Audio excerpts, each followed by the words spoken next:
House Minority Leader Nancy Pelosi, among other Democrats, refusing to clap when the president spoke about companies investing to create American jobs.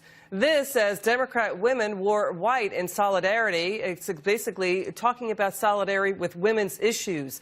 The suffragette movement wore white. They hardly clapped or stood during the president's speech. And even some Democrats, they took to the exits early. They jetted out before President Trump even left the chamber. Joining me now is the author of the new book. Look at this, Game of Thorns. He's presidential historian, former White House advisor to President George H.W. Bush. He's Doug Wead. Doug, what do you think of the Democrats' reaction last night? I'm sorry for laughing, but it reminded me of the election. They were caught off guard. They were victims of their own propaganda. They expected him to be hateful. He was compassionate. They say he's a narcissist. He was sharing the stage with everybody in the chamber, and they just weren't prepared. They had this little game ready. We're going to do this. And they looked to me like a herd of antelope out on the plains, like, are we moving? Are you moving? Are we staying here? What are we doing? And I see Elizabeth Warren has started to clap. Can I clap? And it was comical. Yeah. You know, it started out with the president that he was getting cornered, right? That he was getting boxed in. And now what you're saying, it seems like the Democrats were boxed in. They didn't expect what the president did last night. And then, Doug, we have this. An MSNBC panel was mocking even the Democrat. They were mocking the Democrat Party's response to President Trump's address. Let's take a listen. The Democratic Party is at its lowest point of power in this country since the 1920s.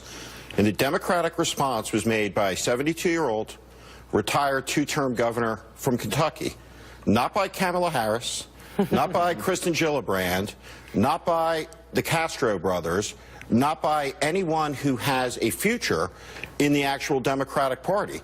Just amazing ineptitude for a party out of power.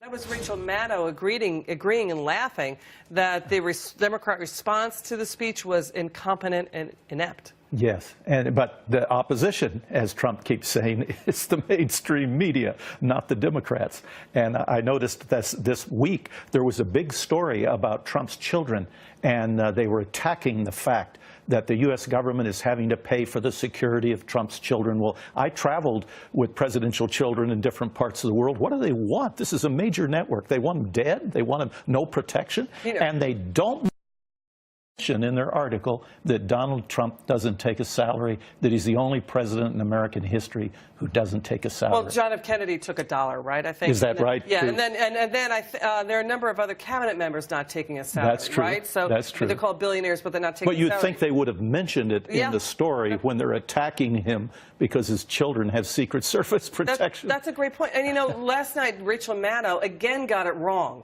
The media gets it wrong.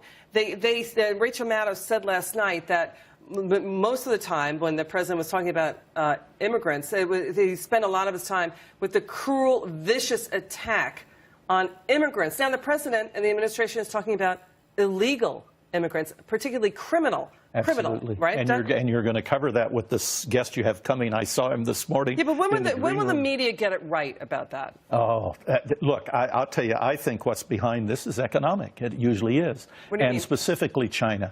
The fact is that 3 presidents have kind of greased the skids for China. The WTO, Bill Clinton did. I have people who helped me in the writing of this book in the Clinton camp who could have lost their job if it was outed. And I had a man from China who could have died for what he was telling me about the flow of money from China to the Clintons and the return. The entrance into the WTO has resulted in a bonanza for China, and it's been the largest transfer of wealth in our lifetime outside of the Middle East, and it's come from America. Trump is taking that on. And that's disturbing a lot of people. He's saying they're paying off these bills with cheap dollars. Yeah. So it's quite an issue. I get into it in Game of Thorns. It sounds rather sinister, but it's a very real crisis. And I don't think it's going to go away because a lot of money is at stake.